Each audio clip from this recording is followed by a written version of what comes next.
Okay. This week's all about engaging with our counterparts to strengthen our economy in the interests of our people. Global conditions will be the primary influence on our economy and on our choices in the government's second term. Because what we're dealing with is extreme global economic uncertainty compounded by conflict and trade tensions around the world. So our engagement is all about navigating a world where volatility and unpredictability are the norm, not the exception. And the way we see it is that the best defence against more uncertainty and more volatility is more engagement and more resilience. And that's our strategy when it comes to engaging with the world. It's why the Prime Minister's in China, it's why I'm off to the G20 this week, and it's also why our engagement is good for Australian workers and businesses and industries and our economy more broadly. The economy is the major focus of the Prime Minister's engagements in China. I'm conscious that he's up shortly, and so I'll say a few things about that, but leave it largely to him. There couldn't be a more important time to strengthen an economic relationship which is full of opportunity, but also not short of complexity. China is a really crucial part of our prosperity, and that makes it an important and obvious focus for our economic diplomacy as well. The G20 is another crucial opportunity for Australia to engage. We are big believers in multilateral engagement because Australia is a big beneficiary of global forums like the G20 and also from free and open markets for our goods and services. I'll be heading to Durban this week, later in the week, for meetings on Thursday and Friday. I'll be participating in G20 discussions, but also meeting directly with my counterparts from Indonesia, Japan, Canada, the UK and Germany.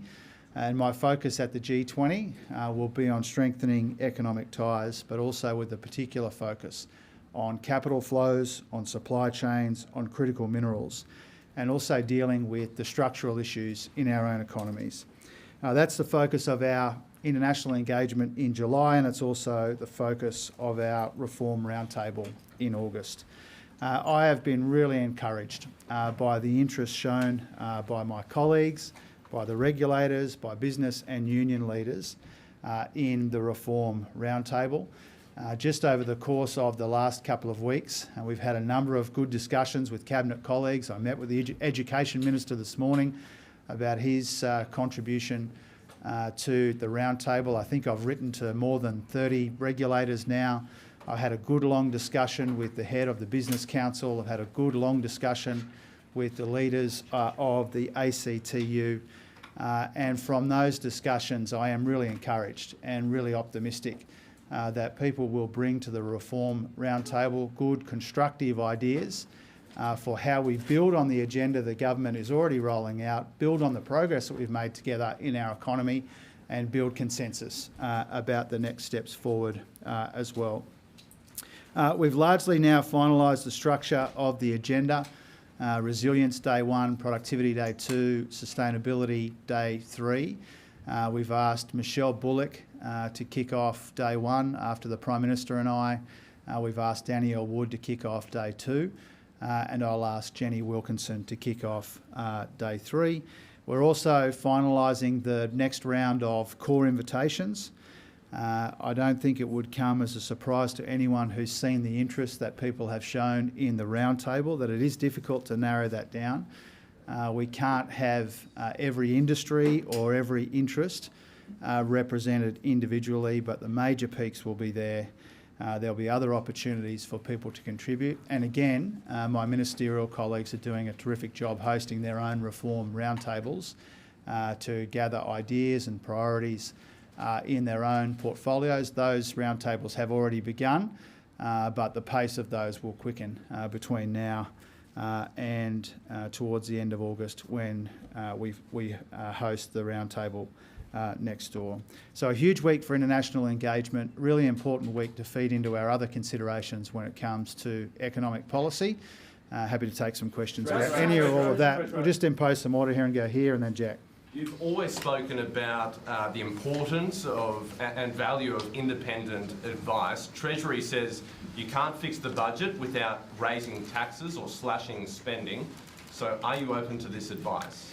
Well, a couple of things about that. I mean, first of all, you're responding to some headings in the advice that we've got in the incoming government brief. Obviously, Treasury advises governments of both political persuasions. That advice can't be always adequately captured in the subheadings which are reported in documents which are sent in error.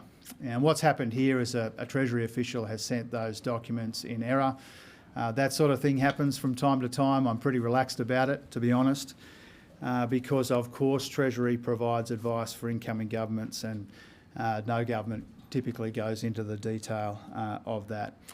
The other reason I'm pretty relaxed about it is we've already made it really clear that we will need to do more to meet our housing targets. We've already made it really clear that we will do more to make our economy more productive and more resilient. We have made it clear that we need to build on the progress we've made in repairing the budget so that we can make the budget even more sustainable. So the priorities which are being reported today are not, those are the sorts of things that I have mentioned before, including at the National Press Club. I gave a whole speech on how we need to do more to meet our housing targets. We do need to do more to make our budget more sustainable and our economy more productive. Do you need to raise taxes? Look, we've made it clear over the course of the first 3 years in government that the substantial progress that we've made in repairing the budget comes from all different categories of effort. You know, for example, I increased taxes in the PRRT so that Australians got a bigger return sooner for offshore gas. That's not unusual. We combined that with spending restraint, banking most of the upward revisions to revenue. We combined that with $100 billion in savings in the budget as well. And so when you make the kind of progress that we've made on budget repair, 2 surpluses, biggest ever nominal turnaround in the budget in a single parliamentary term, getting the Liberal debt down by $170 billion, that always involves a combination of measures. We've shown in our first term an ability to deploy all 3 of those things. Now, when you ask me about tax reform more broadly, what we've asked people to come to the roundtable with is ideas which are broadly budget neutral or better. And people will come with all kinds of suggestions about how changing one tax over here will make it possible to cut taxes over there. That is in lots of ways the essence of the tax reform that a lot of people who will come to the roundtable are grappling with. So again, I don't think it's particularly surprising that Treasury provides advice to in their incoming government brief. I don't think it's particularly surprising that the Treasury has highlighted, as I have personally, that we need to do more to make the budget more sustainable. Now we're going to go here, Greg, to Jack, and then we're going to go to Shane. I'll come back to you. Treasurer, we've seen the iron ore price rally in the last 3 weeks. It's almost at US $100 a tonne now. Do you think this is, I guess, this rally in the last few weeks, do you think that's something that can be sustained, or do you think the headwinds facing the Chinese economy will mean, we'll see a drop off again? And I guess if so, what are the implications for the federal budget? Yeah. Look, there are good reasons why I don't, try and forecast, on my own, the iron ore price. We've got conservative assumptions about iron ore in our budget. Those assumptions are provided by the Treasury. There has been a very modest tick up in the iron ore price in recent times, but it's been below the glide path in our budget at different times over the last little while as well. There's volatility in commodity prices, copper, oil, gold and other commodities as well, and we're seeing that in iron ore too. Our iron ore industry, our exports, make a really valued and important contribution to our economy, to our labour market, to our budget. We're big supporters of the resources sector. It's why the Prime Minister is convening today a meeting of the major iron ore exporters with the Chinese steel industry. And we're optimistic that iron ore will continue to make a big contribution to our export offering and to our economy more broadly. Prices will bounce around a bit, and that's why we have those conservative assumptions. Shane?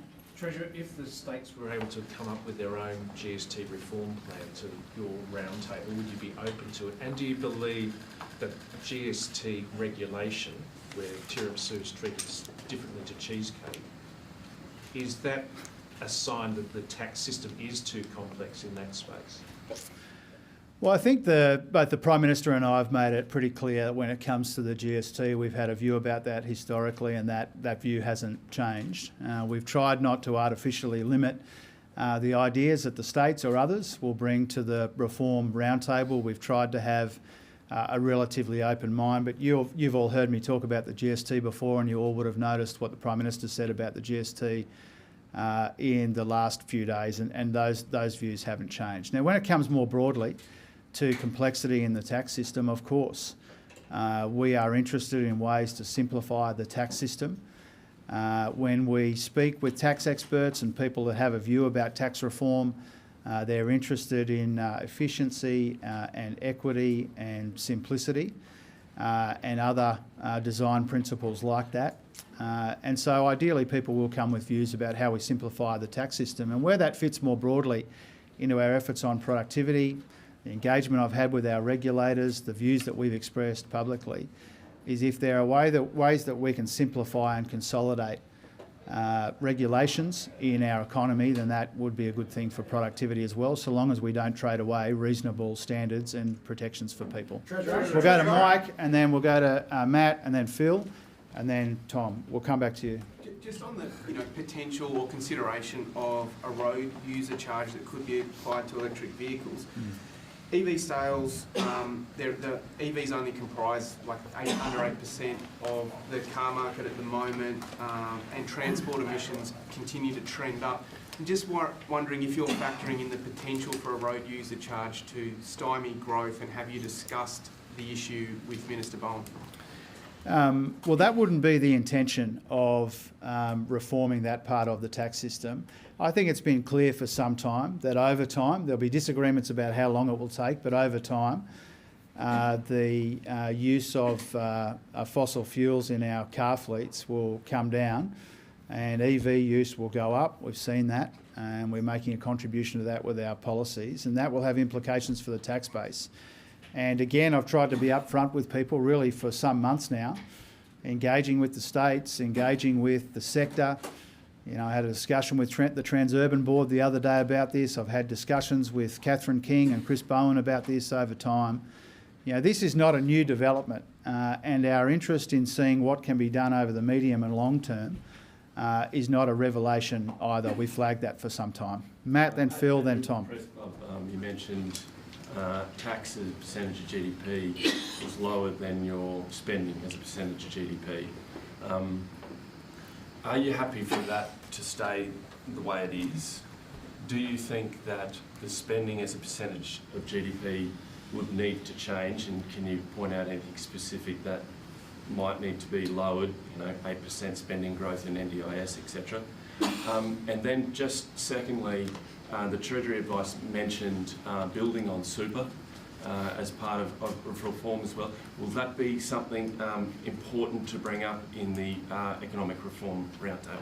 Well, in reverse order, I think other people might bring that up. That's not been something that we've been working on. Our focus has been on the changes that we announced 2.5 years ago. On tax to GDP, our tax to GDP is lower than under John Howard. Our opponents say that John Howard was the gold standard. Our tax to GDP is lower. When it comes to spending to GDP, when we came to office, spending to GDP was about 1/3 of the economy. We got it down to about 1/4 of the economy. It settled around 26, 27, partly because of pressures from the care economy and other pressures. And what I tried to make clear at the Press Club is that we've done a lot to make the budget more sustainable, whether it be the NDIS, interest costs, aged care, and in other areas, $100 billion of savings, a couple of surpluses, the big turnaround in the bottom line. All of those things are making a helpful contribution to budget sustainability, but we need to look for ways to do more. And again, that's not a new thing. In all 4 of my budgets, working with Katie Gallagher, there's been a combination of savings, spending restraint, tax changes. because we want to make sure that part of our intergenerational responsibilities is making the budget more sustainable where we can. People will bring all kinds of ideas to the reform roundtable, and that's a good thing. Phil, then Tom. Thanks, Treasurer. On the super bill, Parliament's back next week. Is it a priority to get it through at least the lower house in the next couple of weeks? And have you or your office yet begun talks with Nick McKim, as you flagged, would happen in July? Yeah, as I understand it, we're working with his office to find a time. They have been very constructive about it privately and publicly in the discussions between the offices. I haven't had a direct conversation with Senator McKim as yet. I'm grateful for the constructive approach that they have flagged publicly. The start of Parliament's pretty congested with lots of demands on everybody's time. We will have a discussion at some stage, recognising that we can't pass legislation in the Senate on our own, but it won't be the first bill that we introduce into the Parliament. The Prime Minister's already made that clear that will be student debt relief. But will we see it in the next fortnight in some shape or form into the House of Reps? We haven't taken a decision on that yet. There'll be discussions to be had with the colleagues and with the crossbench. But we've already indicated that our legislative priority in the first week coming back is student debt relief. Tom? Thanks, I will come back to you guys. You don't have, it'll be fine. I'll come back to you. Tom? Thanks, Treasurer. I think the incoming government brief makes an assessment of the government's policies, your election commitments, and then gives advice about implementation. Yeah. But this one says that the housing target would not be met. What gives? It seems like the challenges in the sector are too great for the government's policy. Yeah, I mean, first of all, you're responding to a subheading in a document, a partial. You're referring to well, governments don't release the incoming government brief. It's been released in error, and that's, these things happen from time to time. As I said before, I'm pretty relaxed about it, but you are responding to a partial release. The point that the incoming government brief makes is the same point that I've been making, Claire O'Neill and others have been making, is that we will need more effort to reach that substantial, ambitious housing target. And we're investing tens of billions of dollars. We're working well with the states and territories and local governments. We're engaging with the industry. We're trying to get the capital flowing. I've changed the tax arrangements for build to rent. There are a whole range of things that we're doing and that Claire is doing, which will make an important contribution to achieving that target. But we'll need to do better and we'll need to do more, and the advice just reflects that. We'll go there and then come back to Jacob. Do you still believe the target can be met? Yes. Treasurer, there was another famous target in your first term which the opposition beat you over the head with at every opportunity on electricity prices and how much they would fall by. Was it a mistake to put a housing target out there like this that your own department now says won't be met? No, I don't believe so. We have to be ambitious in housing, and we are.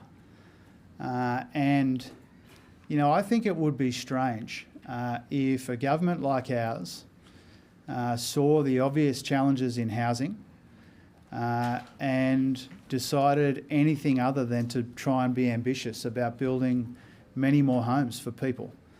I find it strange that people want to limit our ambition when it comes to housing. We'd rather have a big, ambitious, difficult target and work around the clock to meet it in all of the ways that I've run through today, than to continue the approach of our predecessors, which was to build too few homes. It's not the worst thing from time to time for it to be understood in the broader community that this will be a difficult target to meet, but if we all do our bit, we all play our part as the Commonwealth has been willing to play, then we can build the homes that people desperately need. It's one of the defining challenges in our economy, and we're ambitious when it comes to trying to solve it. Treasurer, how Charles, worried are you about and then the US dollar Katina. crisis? Charles, then Katina, and then we'll come around the front. The Prime Minister was clear during the election campaign that he would stake his job on increasing the rate of bulk billing. Given that the only people limiting the ambition on housing is the Housing Minister and the targets put out there, should there be more accountability to yourself, to the Housing Minister, if those targets aren't met? Well, first of all, we're talking about a target which is still 4 years away. And we acknowledge, as we have publicly on a number of occasions, that we need to do more and we need to do better to hit that target in 4 years' time. Now, we take responsibility for all of our efforts whether it's bulk billing, whether it's the housing target or in other areas. And again, it comes a bit back to the question that Jake asked me before. We're an ambitious government. We set ambitious goals and we work very hard to achieve them. And I think that that's what the Australian people expect of us. Katina? Thanks, Treasurer. You mentioned just briefly about the G20 meeting, critical minerals will be on the agenda. Now, the G7 agreed on a deal to basically speed up diversifying supply chains. The Quad Foreign Ministers meeting came to some sort of similar agreement. Are you looking to do something like that through the G20, whether it's now or at the leaders' meeting later on? And how difficult is that given that China's a member of the G20? Yeah, so while I'm in South Africa, one of the discussions will be to build on the work of the G7 Plus. So we'll use that really as the foundation for the discussions that we'll have with a number of colleagues and counterparts. There's a specific discussion of G7 Plus colleagues around this issue. And what I would like to try and do, there's the resilience of the supply chains, but there's also the capital flows part of the story. And for me as Treasurer, that's a big focus of my efforts, and you'll hear more about that through the course of the week. You two, and then Tom, and then Greg. Yeah. Treasurer, hello, my name is April, I'm from Nine. Do you have any response to the tariffs announced over the weekend to the EU and Mexico, and has any progress been made between meeting between Trump and our Prime Minister to discuss this? Yeah. Look, first of all, there's been no change to our baseline tariffs when it comes to the US, but I think it's clear that every week brings new developments, new uncertainties, and over the weekend we saw more of that. We work our way through the consequences for us of these sorts of announcements which come from time to time. When it comes to engaging with the US, we're engaging at a number of levels. The Prime Minister's already had 3 conversations with President Trump. I've had 3 conversations with my counterpart, Secretary Bessent. Minister Wong was meeting with Secretary Rubio the last week or two. So we're engaging at a whole range of levels with our American counterparts, but also in China, at the G20, really wherever and whenever we can. Special Envoy to Anti-Semitism Gillian Siegel has been found to, her husband's been tied to donations to Advance, and we've seen calls from some community groups that she should resign from her position. What's your response to that? Well, as I understand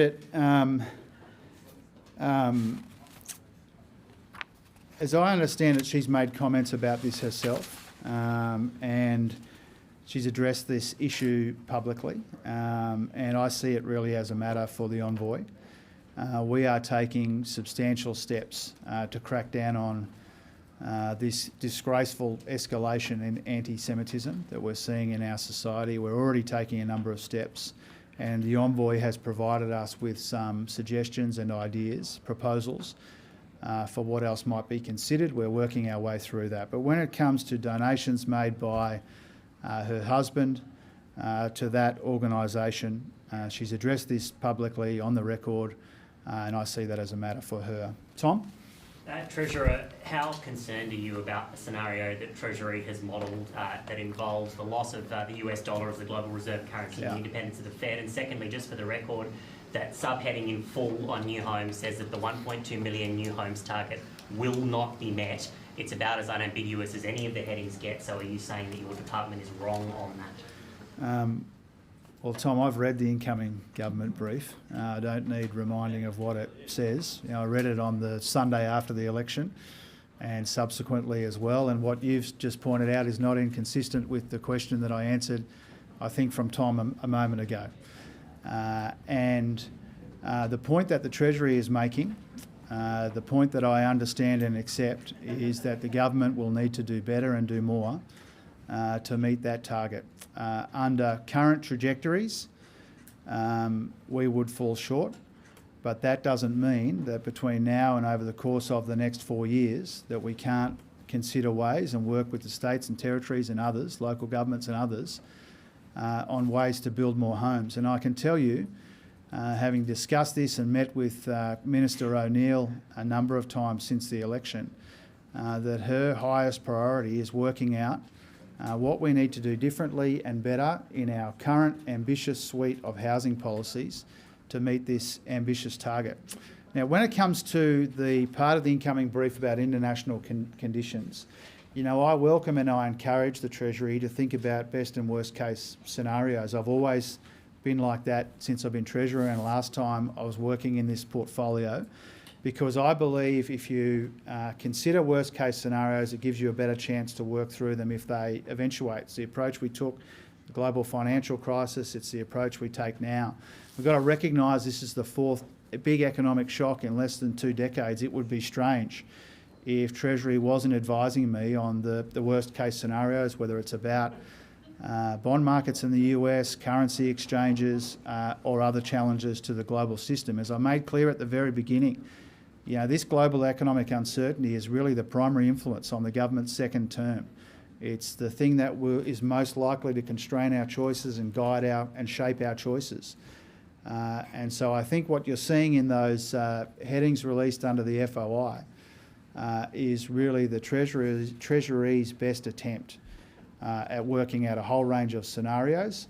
I appreciate that. I'm grateful for that work that they do, because it helps me think through various scenarios, even if we think that the chances of that happening are remote. Greg. You've made the point, Treasurer, that tax as a percentage of GDP is lower than under the Howard government, and you've also made the point, you put it out there in your speech, that tax, as Matt said, tax as a percentage of GDP was lower than spending. So is it your view that as part of the reform process, tax as a percentage of GDP will need to increase to make the budget more sustainable? I'll give you exactly the same answer I give to your question that I gave to Matt a moment ago. Thanks very much.